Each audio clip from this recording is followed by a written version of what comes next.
స్తోత్రం. సన్నిధిని మాకు అనుగ్రహించారు. ఇప్పటివరకు మీ నామాన్ని స్తుతించాం, గణపరిచాం. శ్రేష్టమైన మీ మాటల్ని ధ్యానం చేయబోతుంటుండగా ప్రభువా వాటి ద్వారా మమ్మల్ని బలపరచండి. అందులో ఉన్నటువంటి సత్యాన్ని గమనించగలిగిన మనసు మాకు దయచేయండి. నా ప్రభా ఈ వాక్యము నా ప్రభ మా హృదయాల్లో భద్రం చేసుకొని కుడికి గాని ఎడమకు గాని తొలగిపోకుండా మీరు ఏర్పాటు చేసిన మార్గంలో కొనసాగలిగిన కృప దయచేయండి. అటు ధైర్యమును ఈ మాటల ద్వారా మాకు అనుగ్రహించి నిద్రశక్తి అన్నిటిని దూరపరిచి కేవలము మీ లేఖనాల యందు మాత్రమే మా దృష్టిని ఉంచినట్లుగా, మా లక్ష్యం ఉంచినట్లుగా నీ కృపా సహాయం అనుగ్రహించి మీరే మహిమ పొందమని యేసుక్రీస్తు నామమున ప్రార్థన అడిగి వేడుకొనుచున్నాము తండ్రి, ఆమేన్.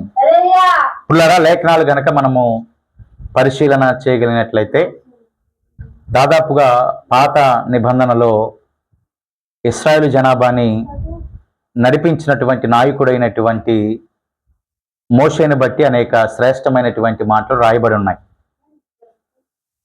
తర్వాత కాలము గడుస్తూ ఉంది, సంవత్సరాలు గడిచాయి. మరి పాపము పరిపక్వమైపోయి అందరూ కూడా దురవస్థల్లో ఉన్నప్పుడు యేసుక్రీస్తు ప్రభువారు తండ్రి చిత్తాన్ని నెరవేర్చడానికి ఈ లోకంలోనికి వచ్చి మనందరి కొరకై మరణించిన, తిరిగి లేచిన దేవుడుగా మన యేసయ్య ఉన్నాడు. అంటే జనులందరిని కూడా నడిపించినటువంటి నాదుడిగా యేసుక్రీస్తు ప్రభువారు ఉన్నారు. కాబట్టి వీరిద్దరి మధ్య కొన్ని పోలికలు గనక మనం చూస్తే, మరి మోషే గారు తక్కువ మనిషి ఏం కాదు. దేవుని యొక్క కృప పొందినటువంటి వ్యక్తిగా మోషే గారు ఉన్నారు. దేవుని యొక్క ప్రభావాన్ని చూచినటువంటి మనుషులుగా మోషే గారు ఉన్నారు. ఆయన బట్టి లేఖనాలు సెలవిస్తున్నటువంటి మాట ఏంటంటే, హెబ్రీ పత్రికలో 3వ అధ్యాయాన్ని గనక మనం చూస్తే 2వ వచనంలో మోషే గారిని బట్టి రాయబడుతున్నటువంటి మాట, దేవుని ఇల్లంతటిలో మోషే నమ్మకముగా ఉండినట్టు ఈయన కూడా తన్ను నియమించిన వానికి నమ్మకముగా ఉండెను అనే మాట అక్కడ మనం చూస్తా ఉన్నాం.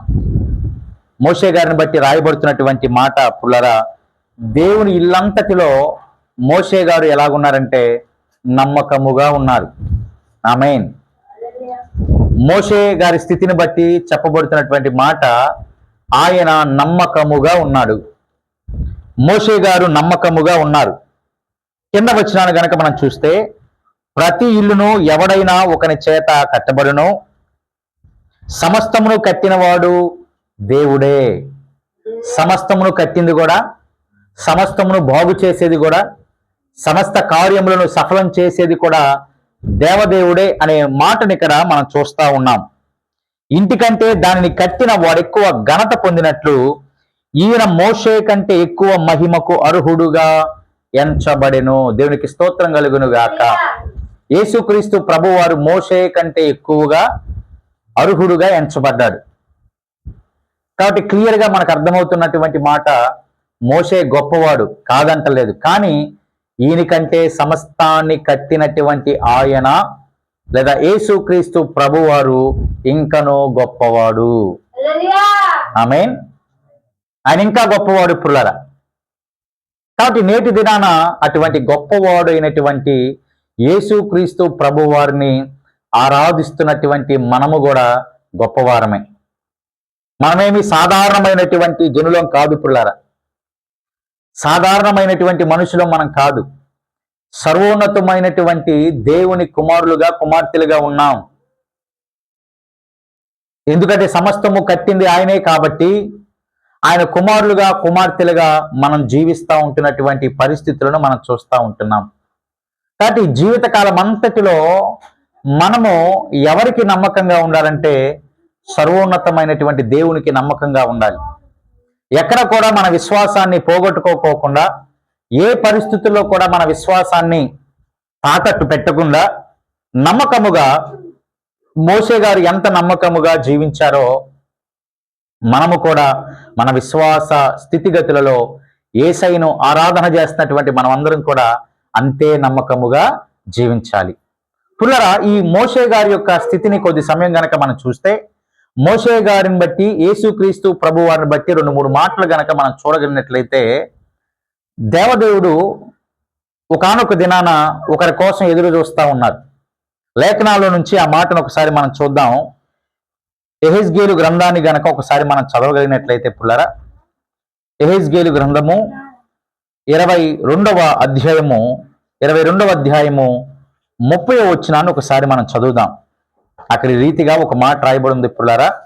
ఏమని రాయబడి ఉందంటే, నేను దేశమును, చివరి వచనం, నేను దేశమును పాడు చేయకుండినట్లు ప్రాకారమును దిట్టపరచుటకును బద్దలైన సందులలో నిలుచుటకును తగిన వాడెవనని నేను ఎంత విచారించిననో ఒకడైనను కనబడలేదు అనే మాట అక్కడ మనం చూస్తా ఉన్నాం. నేను దేశాన్ని పాడు చేయకుండా ప్రాకారాన్ని దిట్టపరచడానికి బద్దలైన సందుల్లో నిలిచి, ఇదిగో దేశము కోసం ప్రార్థించేది ఎవరు అని నేను కనిపెట్టినప్పుడు, ఎవరా అని విచారించినప్పుడు ఎంత మాత్రము ఎవరు కూడా కనబడలేదు. అంటే దీని అర్థం పిల్లలు ఒక్కసారి మనం ఆలోచన చేస్తే, ఒక పక్క దేశము లేదా పరిస్థితులు అననుకూలంగా ఉన్నప్పుడు, పరిస్థితులు మనకి వ్యతిరేకం అయిపోయినప్పుడు, మన గురించి ప్రార్థన చేసేటటువంటి వారు ఎవరు? మన గురించి నిలబడి మన కొరకై ప్రభునకు ప్రార్థన చేసేటటువంటి వారు ఎవరు? ఎంత విచారించినా దొరకలేదు. కానీ ఒకానొక సందర్భంలో దేవుడికి మోషే గారు దొరికారంట. ఆమేన్. చూడండి, ఆ మాట కూడా క్లియర్గా లేఖనాల నుంచి మనం చూద్దాం. 106వ కీర్తన 23వ వచనాన్ని ఒకసారి చదివితే అక్కడ రాయబడుతున్నటువంటి మాట పుల్లారా, 106వ కీర్తనకి ఒకసారి వద్దాం. 106వ కీర్తన 23వ వచనంలో ఒక మాట రాయబడి ఉంది కదా. అప్పుడు ఆయన, నేను వారిని నశింప చేసేదను, అయితే ఆయన వారిని నశింపజేయకున్నట్లు ఆయన కోపము చల్లార్చుటకై ఆయన ఏర్పరచుకున్న మోషే ఆయన సన్నిధిని నిలిచి అడ్డుపడెను. ఆమేన్. ఎవరు అడ్డుపడ్డారంట? మోషే గారు అడ్డుపడ్డారు. మోషే గారిని ఎవరు ఏర్పరచుకున్నారు? దేవుడే కదా. దేవుడే కదా పుల్లారా. చూడండి, దేశము పాడవకుండా ఉండాలన్నా, ప్రాకారము దిట్టపరచబడాలన్నా, దీవెన రావాలన్నా, మేలులతో నింపబడాలన్నా, ఇదిగో ఎవరో ఒకరు మనకి అడ్డుగా నిలబడాలి. ఎవరో ఒకరు మనకి అడ్డుగా రావాలి.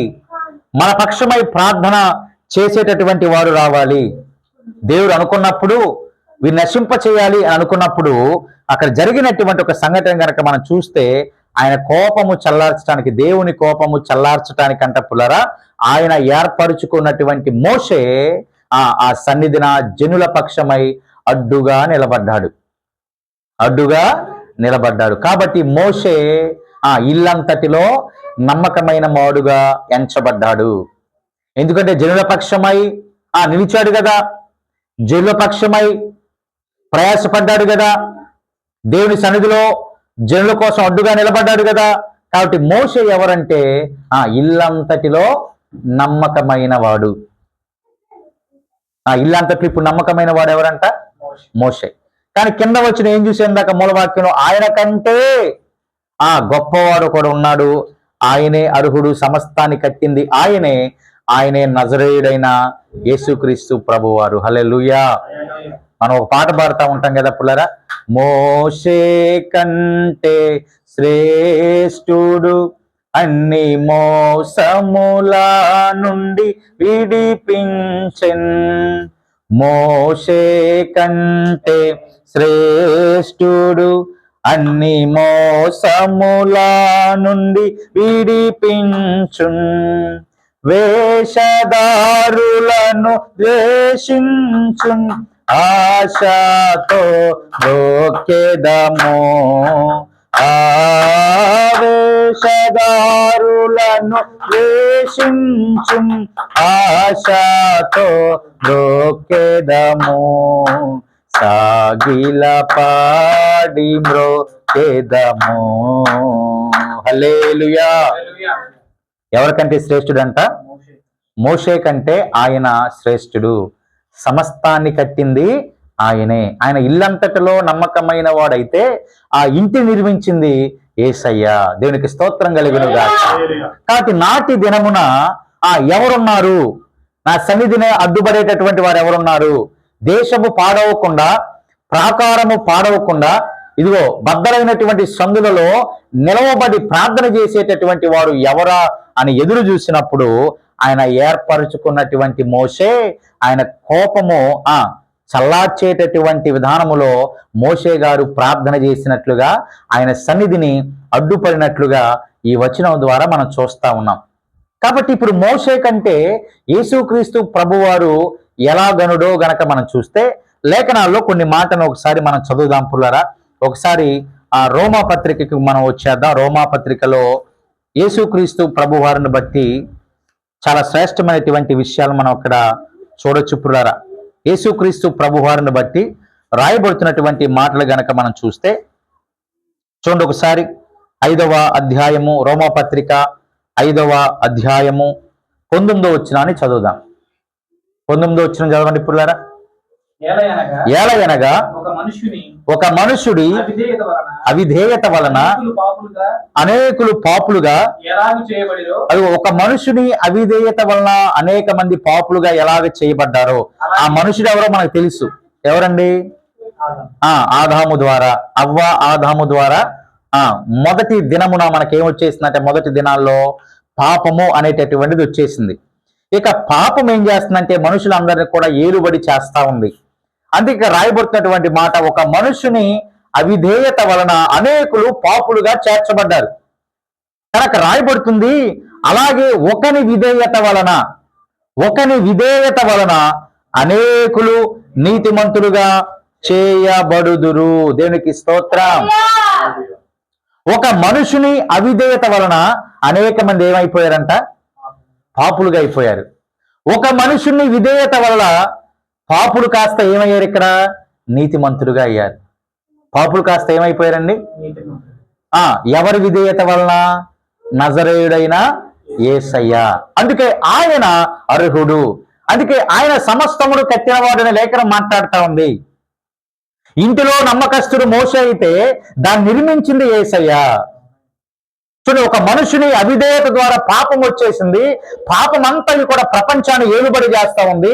దాని నుంచి ఎలాగ బయటపడాలో తెలియనటువంటి పరిస్థితుల్లో ఉన్నప్పుడు సమస్తాన్ని కట్టిన యేసుక్రీస్తు ప్రభువారి లోకంలోనికి వచ్చి తండ్రికి విధేయత చూపుట ద్వారా అప్పటి వరకు పాపపు స్థితిలో ఉన్న మనమందరము కూడా, సమస్త మానవాళి కూడా, పాపులుగా ఉన్నటువంటి వారందరూ కూడా ఏ రీతిగా మార్చబడ్డారంట పుల్లరా? నీతిమంతులుగా. ఏ రీతిగా అంటండి? నీతిమంతులుగా. అందుకే అదే అధ్యాయంలో 12వ వచనాన్ని గనక మనం చూడగలిగినట్లయితే పుల్లరా, ఇట్లుండగా ఒక మనుషుని ద్వారా పాపము ద్వారా మరణమును లోకములో ఎలాగూ ప్రవేశించెనో అలాగునే మనుషులందరూ పాపము చేసినందున అదిగో మరణం ఏమొచ్చేసిందంటే అందరికీ వచ్చేసిందంట మరణము. ఎవరి ద్వారా? ఒక్క మనుషుని ద్వారానే అంట పుల్లారా. ఒక్క మనుషుని ద్వారా పాపం వచ్చింది. పాపము ద్వారా మరణము లోకములోనికి వచ్చేసింది. తద్వారా అందరూ కూడా పాపము చేయటాన్ని బట్టి మరణము సంప్రాప్తమాయను అనే మాట అక్కడ మనం చూస్తున్నాం. మరణ భయముతో జనులందరూ కూడా ఉండిపోయారు పుల్లారా. మరణ భయముతో జనులందరూ కూడా నివసిస్తున్నటువంటి దినాలు, రోజులవి. అక్కడ రాకెందుకు? నువ్వు మరణమైపోతావు అని మనకు తెలిస్తే మనకు లోపల ఆందోళన ఉండదా? అమ్మో, ఇప్పుడే మరణించాలా, ఇప్పుడే చనిపోవాలా, ఇంకా చాలా జీవితం ఉంది నాకు, నేను ఇప్పుడే కదా ఎదిగింది, ఇప్పుడే కదా సంపాదిస్తా ఉంది, నా బిడ్డల నా కుమార్తెల వివాహం కూడా అవ్వలేదు కదా, వారు ఇప్పుడే స్కూల్ డేస్లో ఉన్నారు, కాలేజ్ డేస్లో ఉన్నారు అని లోపల మదన పడతా ఉంటాం. మరణాన్ని ఎవరు కూడా ఇష్టపడతారండి? మనం ఇష్టపడినా ఇష్టపడకపోయినా ఏదో ఒక రోజు దేవుడు మన పిలుచుకుంటారు అనేది వాస్తవం. అయితే ఇక్కడ విషయం ఏంటంటే పుల్లారా, ఈ మరణం ఎలాగొచ్చిందంటే ఒక మనుషుడు చేసినటువంటి పాపము ద్వారా వచ్చింది. ఒక మనుషుని అవిధేయత వలన వచ్చింది. ఒక మనుషుని అవిధేయత వలన పాపం వస్తే, ఆ పాపము ద్వారా మరణం వస్తే, అందరూ పాపము చేయటాన్ని బట్టి ఆ మరణము సంప్రాప్తమైతే ఆ మరణాన్ని విరిచివేయటానికి, ఆమేన్, పాపము ద్వారా వచ్చినటువంటి మరణాన్ని విరిచివేయటానికి ఒక మనుషుడు విధేయతతో వచ్చాడు. ఆ మనుషుడు వచ్చినటువంటి వెంటనే ప్రపంచమంతా కూడా కృప విస్తరించిందంట. ఏం విస్తరించిందంట? అప్పటి వరకు ప్రపంచం అంతా ఏముండిపోయింది? మరణం ఉండిపోయింది, మరణం వచ్చేస్తా ఉంది. కానీ ఒక మనుషుని విధేయత ద్వారా, ఒక మనుషుడు ఎప్పుడైతే విధేయత చూపాడో ఆ మనుషుని విధేయత ద్వారా ఆ ప్రపంచం అంతా ఏం విస్తరించిందంటే కృప విస్తరించింది. అదే మాట అదే అధ్యాయము చివరి వచనంలో చివరి మాటగా మనం చూడొచ్చు పుల్లరా, పాపం ఎక్కడ విస్తరించెనో అక్కడ కృప అపరిమితముగా విస్తరించెను. అపరిమితముగా, పరిమితం కాదంటే ఇక కొంతవరకు కాదంటే, ఇంకా ఆయన వచ్చి రాగానే వెంటనే పుల్లరా కృప అపరిమితముగా విస్తరించిపోయింది. అంటే ఇక్కడ పాపానికి ఇంకా చోటుందా? మరణానికి ఇంకా చోటుందా? యేసయ్యను నమ్ముకున్నటువంటి వారు ఆ మరణమును దాటి ఎందులోకి వెళ్తారంటే జీవములోనికి వెళ్తారని లేఖనం మాట్లాడుతా ఉంది. ఎందుకంటే ఎక్కడ పాపం ఉందో అక్కడ కృప అపరిమితముగా విస్తరించింది కాబట్టి, అది కూడా నజరేయుడైన యేసయ్య ద్వారా విస్తరించింది కాబట్టి ఆయన మోషే కంటే శ్రేష్ఠుడు. ఎందుకంటే ఆయనే సమస్తాన్ని కట్టింది, సమస్తాన్ని కట్టింది ఆయనే. ఆయన ద్వారా కృప ఏమైందంటే అపరిమితంగా విస్తరించబడింది. ఇప్పుడు ఎక్కడికి వెళ్ళి చూసినా ఆయన కృప కృప కృప. ఆయన కృపలేందే ఇక మనం ఒక్క దినం దాకా అవసరం లేదు, కానీ ఒక క్షణమైన మనము ముందుకు కొనసాగలేం పుల్లరా. కాబట్టి ఆయన కృప నేటి దినాన అపరిమితంగా ఉంది. కాబట్టి ఒక మనుషుని ద్వారా అవిధేయత ద్వారా వచ్చిన పాపము ద్వారా వచ్చిన మరణము, ఆ మరణం అందరికీ సంప్రాప్తమైంది. కాబట్టి ఆ మరణాన్ని జయించటానికి వచ్చినటువంటి ఆయనే యేసుక్రీస్తు ప్రభువారు. ఆయన బట్టి చాలా శ్రేష్టమైనటువంటి మాటలు ఈ యొక్క అధ్యాయంలో మనం చూడొచ్చు పుల్లరా. కొన్ని మాటలు గనక మనం చూస్తే చదువుదాం. అదే అధ్యాయంలో 6వ వచనాన్ని ఒకసారి మనం చదువుదాం. ఎలయనగా బలహీనులమై ఉండగా క్రీస్తు యుక్త కాలమున భక్తిహీనుల కొరకు, అదిగో క్రీస్తు యుక్త కాలమున ఎవరి కోసం చనిపోయాడండి? భక్తిహీనుల కోసం చనిపోయాడు. క్రీస్తు యుక్త కాలమున మనం ఇంకా బలహీనులమై ఉండగానే ఆయన ఎవరి కోసం మరణించారంటే భక్తిహీనుల కోసం, భక్తి లేనటువంటి వారి కోసం. అంటే దాని అర్థం ఇందాక మనం చూసాం, అంటే పాపములో ఉన్నటువంటి వారి కోసం ఎవరు మరణించారు? యేసయ్య. ఎవరైనా వెతికితే దొరుకుతారా ఇలాంటి మనుషుడు? చరిత్రలో వెతికితే దొరుకుతాడా? ప్రపంచంలో వెతికితే దొరుకుతారా? ఏ గ్రంథాల్లో అయినా దొరుకుతాడా? ఒక బైబిల్ గ్రంథంలో మాత్రమే భక్తిహీనుల కోసము, మనుషుల కోసము, పాపుల కోసము మరణించినది ఒకే ఒక్కరు, ఆయనే నజరేయుడైన యేసయ్య. అక్కడ రాయబడుతున్నటువంటి మాట పుల్లరా, మనం ఇంకా బలహీనులమై ఉండగా, మనమంటే ఒక జాతి గురించే చెప్పారు, అక్కడ ఏమన్నా లేదు, ప్రపంచ మానవాళిని బట్టి చెప్తున్నటువంటి మాట. మనం ఇంకా బలహీనులుగానే ఉండగా, భక్తిహీనులుగానే ఉండగా ఆయన యుక్త కాలమున మన కొరకై మరణించాడు, చనిపోయాడు. 7వ వచనంలో రాయబడుతుంది పుల్లరా, నీతిమంతుని కొరకు సహితము ఒకడు చనిపోవుట అరుదు. అసలు నీతిమంతుని కోసం కూడా ఎవరు కూడా చనిపోరు. ఒక మనుషుడి కోసం ఒక మనుషుడు చనిపోమంటే ఎవరైనా చేస్తారండి అలాగా? అంత త్యాగం చేస్తారా? అది కూడా అరుదంట.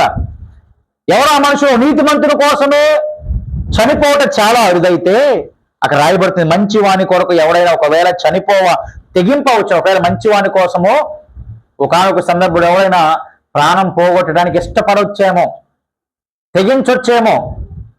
ఎవరి కోసం అంట? మంచి వాళ్ళ కోసం ఒక మనుషుడు తెగించొచ్చేమో. కనుక రాయబడుతుంది పుల్లరా, అయితే దేవుడు మన ఎడల తన ప్రేమను వెల్లపరుచున్నాడు. ఎట్లనగా మనం ఇంకను పాపులమై ఉండగానే క్రీస్తు మన కొరకు చనిపోయాడు. మనం పాపులుగా ఉండగానే క్రీస్తు మన కొరకు, మంచివారి కొరక? పాపుల కొరకండి. మరి ఎవరున్నారు ఇక్కడ వెతికి చూసినా? యేసయ్య ఒక్కడే. ఆమేన్. అన్ని గ్రంథాలు ఎతకండి, అన్ని పుస్తకాలు, అంటే ప్రపంచంలో ఉన్నటువంటి ఎన్ని పుస్తకాలు అయితే ఉన్నాయో అన్ని పుస్తకాలు ఎతకండి, అన్ని గ్రంథాలు తిప్పండి, తిరగవేయండి. ఎవరైనా మంచి వారి కోసం చనిపోయినటువంటి వారు ఉంటారేమో ఆ గ్రంథాల్లో, నాకు తెలిసి అది కూడా ఉండకపోవచ్చు. కానీ ఇక్కడ రాయబడతా ఉంది, మనం ఇంకా పాపులుగానే ఉండగానే, ఇంకా పాపులుగానే మనం ఉండగానే క్రీస్తు మన కొరకు ఏమయ్యాడంట? చనిపోయాడు. అన్ని గ్రంథాలు చూసుకుంటే, అంటే ప్రపంచవ్యాప్తంగా అన్ని దేశాలు, 200కు పైగా దేశాలు ఉన్నాయి కదా పిల్లారా, అన్ని దేశాలు బుక్స్ తీసుకొచ్చి మన ముందు పెట్టి చూస్తే ఆ పాపుల కోసం మరణించిన ఒకే ఒక్క దేవుడు ఎవరంట? యేసయ్య. మనం ఇంకా పాపులుగా ఉండగానే ఆయన మన మీద ప్రేమ చూపించాడంట. మన మీద ప్రేమ ఎలాగ చూపించాడంట? మరణమైపోయి ఆయన మన మీద ప్రేమ చూపించాడు అని లేఖనం స్పష్టంగా తెలియపరుస్తుంటున్నటువంటి మాటని ఇక్కడ మనం చూడొచ్చు. కాబట్టి ఆయన రక్తము వలన ఇప్పుడు నీతిమంతులుగా తీర్చబడి మరింత నిశ్చయముగా ఆయన ద్వారా ఉగ్రత నుంచి మనము రక్షించబడ్డాం. ఆయన ఉగ్రత నుంచి మనం ఏమయ్యాం? రక్షించబడ్డాం. పాత నిబంధనలో దేవుని ఉగ్రత నుంచి తప్పించినటువంటి వాడు ఎవరున్నారంట? ఎవరు అడ్డుగా నిలిచాడు అక్కడ? మోషే గారు. మోషే గారేమో తన రక్తాన్ని దారబోయాలి, అక్కడ అడ్డుగా నిలబడి ప్రార్థన చేశాడు, అడ్డుగా నిలబడి దేవునికి మొరపెట్టాడు.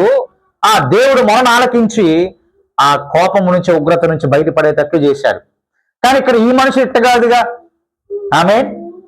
నజరేయుడైనటువంటి యేసయ్య ఎలా కాదంట, ఆయన రక్తము వలన, ఆయన చిందించిన రక్తము, రుధిరము వలన, ఆ రక్తము వలన మనం ఇప్పుడు నీతిమంతులుగా తీర్చబడ్డాం. అదే మాట అక్కడ స్పష్టంగా రాయబడుతుంది. నీతిమంతులుగా తీర్చబడ్డాం, మరింత నిశ్చయముగా ఉగ్రత నుంచి తప్పించబడ్డాం. అంటే ఆయన మరణము మన దేని నుంచి తప్పించబడిందంటే ఉగ్రత నుంచి, పాతాళము నుంచి, నరకము నుంచి, వేదన నుంచి, యాతన నుంచి, బాధపడే స్థలము నుంచి ఎవరు మన రక్షించారంటే యేసయ్య. ఎవరు మన విమోచించారంటే యేసయ్య. ఆ ఉగ్రత పాలు కాకుండా చేసింది ఎవరంటే యేసయ్య. యేసయ్య అనేటటువంటి మాటని మనం స్పష్టంగా అర్థం చేసుకోవాలి పుల్లారా. మరింత నిశ్చయంగా మన ఉగ్రత నుంచి తప్పించబడ్డామంట. ఎలాగనగా శత్రువులమై ఉండగా ఆయన కుమారుని మరణము ద్వారా మనము దేవునితో సమాధానపరచబడిన వారమై ఆయన జీవించుట చేత మరి నిత్యముగా రక్షింపబడుదుము. అప్పటి వరకు మనం ఇంకా శత్రువులుగానే ఉన్నామంట. అంటే దేనికి శత్రువులుగా? దేవునికి శత్రువులుగా. ఇప్పటికీ అనేక మంది సిలువుకు శత్రువులుగా ఉన్నారు, సిలువునకు శత్రువులుగా ఉన్నారు పుల్లారా. దేవునికి శత్రువులుగా ఉన్నారు పుల్లారా. ఆ శత్రుత్వం అంతని కూడా ఒక కుమారుని యొక్క మరణము ద్వారానే పోయింది, మరణము ద్వారానే పోయింది. కాబట్టి ఇప్పుడు ఎవరు గొప్పవారిద్దరిలో? మోషే గారా, యేసుక్రీస్తు ప్రభువారా? మోషేనే గొప్పవాడు, కానీ మోషే కంటే గొప్పవాడు యేసయ్య. ఆమేన్. ఆయనే గొప్పవాడు, ఆయన కంటే ఇంకా యేసయ్య ఇంకా గొప్ప. ఎందుకు? సమస్తాన్ని నిర్మించింది ఆయనే, సృష్టించింది ఆయనే. ఆయన లేకుండా ఏమీ కూడా కలగలేదు. ఆయనే మన కోసం మరణించాడు, ఆయనే మన కోసం తిరిగి లేచాడు, ఆయనే ఉగ్రత నుంచి తప్పింపజేశాడు. యవన కాలములో మనం ఇంకనూ పాపులుగా ఉండగానే ఒక మనుషుడి ద్వారా వచ్చిన పాపము ద్వారా వచ్చినటువంటి మరణము మొత్తాన్ని కూడా ఆయన యొక్క రక్తము ద్వారా మాత్రమే జయించాడు. అందుకనే ఒక మాట రాయబడుతుంది అక్కడ చూసేందాక, ఎక్కడైతే పాపము విస్తరించిందో అక్కడ ఆయన కృప అపరిమితముగా విస్తరించింది. ఆయన కృప అపరిమితముగా విస్తరించింది. కాబట్టి ఇప్పుడు మోషే కంటే గొప్పవాడు ఆయన. ఇప్పుడు నీవు నేను ఎవరిని స్తుతించాలి, గణపరచాలంటే నజరేయుడైన యేసయ్యను. నీవు నేను ఎవరికి సాగిలపడాలంటే యేసయ్యకు. ఎలాగో తెలుసా పిల్లరా? మన జీవితాన్ని ఆయనకు సమర్పించడం ద్వారా, రక్షణ పొందుట ద్వారా, మారు మనసు పొందుట ద్వారా, మరణం నుంచి మన బయటికి నడిపించాడు కదండి, జీవంలోనికి నడిపించాడు కదండి. ఆయనే గనక అప్పుడు రాకపోయి ఉంటే ఈ ప్రపంచం ఇలాగ ఉండేదా? ఈ జనులు ఇలాగ ఉండేవాళ్ళ? ఆయన మరణాన్ని చెందించకపోతే లోకం ఎంత భయంకరంగా ఉండేదో. పాపముతో ఎంత భయంకరంగా నిండిపోయేదో ఆయన వచ్చాడు ఉచితముగా మనం ఏమి ఇవ్వకపోయినా, అబ్బా మన నుంచి ఆయన ఏమి ఇవ్వకపోయినా, మనం ఏమి ఇవ్వకపోయినా, ఏం ఆశించకపోయినా, మనం ఇంకా పాపులుగా ఉండగానే యవన కాలమున ఆయన ఏం చేశాడంట, మన కొరకై బలి అయ్యాడు. ఈ సత్యాన్ని తెలుసుకోలేకపోతున్నారు అనేక మంది, ఈ సత్యాన్ని గమనించుకోలేకపోతున్నారు అనేక మంది. కానీ ఆయన వచ్చాడు అన్నది ఎంత సత్యమో, ఆయన మరణించి తిరిగి లేచాడు అన్నది ఎంత సత్యమో, ఆయన మరలా మన కోసం రాబోతున్నాడు అనేది కూడా అంతే సత్యం అండి. అప్పుడు మనం వేరుపరచబడతాం. ఎన్నాళ్ళు చెప్పినా కానీ వినకుండా, లేఖనాలు ఘోషిస్తున్నప్పటికీ కూడా వినకుండా, యేసయ్యను సొంత రక్షకుడిగా అంగీకరించకుండా ఇంకా లోకానుసారమైనటువంటి జీవితాలు జీవించేటటువంటి వారు అప్పటి ఆ దినమున ఏమవుతారంటే వేరవుతారు. కుడి చేతి వైపున కొంతమంది, ఎడంచేపు వైపున కొంతమంది. కుడి చేతి వైపున వారందరూ కూడా దీవించబడిన వారు, ఆశీర్వదించబడిన వారు. ఆయన కుడి చేతి వైపునకు రావాలంటే ఒకటే మార్గం, యేసునామములో రక్షణ పొందటమే. మరొక మార్గం ఏమీ కూడా లేదు. మరొక మార్గం గనక ఎంచుకుంటే ఇక వాళ్ళందరూ కూడా ఎడమ చేతి వైపు రావటమే, లేదా పాతాళానికి, నరకానికి వాళ్ళు. కానీ వారిని కూడా కాపాడటానికి యేసుక్రీస్తు ప్రభువారు ఇంకను రాకుండా ఆలస్యము చేస్తా ఉన్న పరిస్థితులను గమనించాలి అందరూ. వస్తాన్నాడుగా ఇంకా రాలేదేంటి అని అనేక మంది అనొచ్చాము. ఆ గడియ ఎవరికి కూడా తెలియదంట. ఆయన ఉద్దేశాలు వేరు కదండి. మనుషుల్లాగా ఆయన ఉద్దేశాలు ఉంటాయా? మనలాగా ఆయన తలంపులు ఉంటాయా? ఏమాత్రం కూడా ఉండవు. మనుషులందరికీ కూడా మారు మనసు పొందాలి, నిజమైనటువంటి యేసుక్రీస్తు ప్రభువాన్ని సొంత రక్షకుడిగా అంగీకరించాలి. కాబట్టి వచ్చేవారు కొంత ఆలస్యంగా వస్తారు. ఆ లోపు ఈ యొక్క ప్రపంచంలో కార్యము గనక జరిగిపోతే, పులరా ఆ రక్షణ అనే కార్యము గనక జరిగిపోతే అందరూ కూడా దీవించబడిన వరుసలో ఉండిపోతాం. నిశ్చయంగా ఆయన రాజ్యాన్ని మనం స్వతంత్రించుకుంటాం. ఎందుకంటే ఆయన ఇదిగో అందరి కోసం మరణించినటువంటి దేవుడిగా ఉన్నాడు కాబట్టి, ఆయన విధేయత చూపిన వాడిగా ఉన్నాడు కాబట్టి, ఒక మనుషుడి ద్వారా వచ్చిన పాపము ఆ మరణాన్ని తీసివేయటానికి ఆయన వచ్చాడు కాబట్టి, ఆయన ద్వారా ఇదిగో మాత్రమే మనకు జీవంలోనికి వెళ్తాం. ఆయన యందు మన విధేయత చూపుట ద్వారా, రక్షణ పొందుట ద్వారా, మారు మనసు పొందుట ద్వారా, బాప్తిస్మమును పరిశుద్ధాత్మ వరముతో నింపబోట ద్వారా నిశ్చయముగా మనం ఎక్కడికి వెళ్తామంటే పరలోక రాజ్యానికి వెళ్తాం.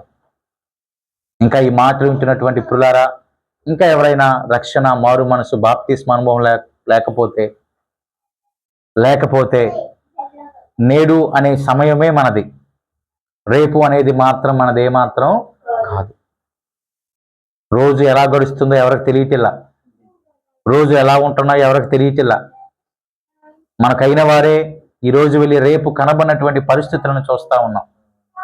చాలా దగ్గర వారే ఈరోజు చూసిన రేపు చూడనటువంటి పరిస్థితులను మనం చూస్తూ ఉన్నాం. కాబట్టి నేటి దినమే మన దినము కాబట్టి రక్షణ పొందని వారు ఈ సన్నిధిలో ఒకవేళ ఉంటే, ఈ మాటలు వింటున్నటువంటి వారు ఎవరైనా ఇంకా రక్షణ పొందకుండా, మారు మనసు పొందకుండా, యేసునామంలో బాప్తిస్మమును తీసుకోకుండా ఇంకా ఎవరైనా ఉంటే మీకోసం ఆయన మరణించాలని విషయాన్ని జ్ఞాపకం చేసుకోండి. ఉగ్రత పాలు నుంచి తప్పించాడు అనే విషయాన్ని జ్ఞాపకం చేసుకోండి. మనం ఇంకా భక్తిహీనులుగా, పాపులుగా ఉండగానే ఆయన మన కొరకై మరణించాడనే విషయాన్ని జ్ఞాపకం చేసుకోనండి. అవన్నీ విషయాలు జ్ఞాపకం చేసుకుంటే ఆయన మన కోసం ఎంత చేశాడో అర్థమవుతుంది, ఎంత త్యాగం చేశాడో అర్థమవుతుంది. తద్వారా ఆయనకు నచ్చిన బిడ్డలుగా జీవించడానికి, ఆయనకు నచ్చినటువంటి కుమారులు, కుమార్తెలుగా జీవించడానికి అవకాశం ఉంది. కాబట్టి ఈ యొక్క మధ్యాహ్న కాల సమయంలో రక్షణ వైపునకు మన అడుగులు వేద్దాం. మోషే కంటే గొప్పవాడైన, సమస్తాన్ని నిర్మించిన నజరేయుడైన యేసు క్రీస్తు ప్రభువారిని సొంత రక్షకుడిగా అంగీకరించుట ద్వారా పరలోక రాజ్య ప్రవేశము మనకి కలుగుతుంది. కావున అతి కృప మనము పొందినట్లుగా ప్రార్థన చేద్దాం. ప్రార్థనలో ముందుకు కొనసాగుదాం. దేవుడి మాటలను దీవించును గాక. ఆమేన్. అందరూ మోకరిద్దాం. ప్రార్థనాపూర్వకంగా ముందుకు మనం కొనసాగుదాం. పుల్లారా, ప్రార్థనాపూర్వకంగా ప్రభు శరీరమును, యవన రక్తమును మనం స్వీకరిద్దాం. ప్రార్థనలో ముందుకు కొనసాగుదాం. ప్రార్థనలో ముందుకు మనం కొనసాగుదాం. ఆయన ఎంత గొప్పవాడో మనం చూసాం. సమస్తాన్ని నిర్మించిన విధానాన్ని చూసాం. మోషే ఒక దినాన జనులకు ఇదిగో బాధ కలగకుండా చేయటానికి ఆయన సన్నిధిని అడ్డుపడి నిలిస్తే గొప్పవాడైన యేసయ్య మన కోసం మరణించాడు, తిరిగి లేచాడు, తన వ్యక్తినిగా చేసుకున్నాడు. మనము మంచిగా ఉండాలని, మంచిగా ఎదగాలని, ఫలించాలని, ఫలములతో నింపబడాలని మన కోసం మరణించి ఆయన త్యాగాన్ని జ్ఞాపకం చేసుకుంటూ ప్రార్థనలో ముందుకు కొనసాగుదాం. ప్రభు శరీరమును యవన రక్తాన్ని స్వీకరిద్దాం. స్వీకరించేవారు అయోగ్యులుగా కాకుండా యోగ్యులుగా ఉండాలనే లేఖనాలు మాట్లాడుతూ ఉన్నాయి. ఆయన మరణమును ప్రచురించేవారిగా ఉండాలనే లేఖనాలు మాట్లాడుతూ ఉన్నాయి.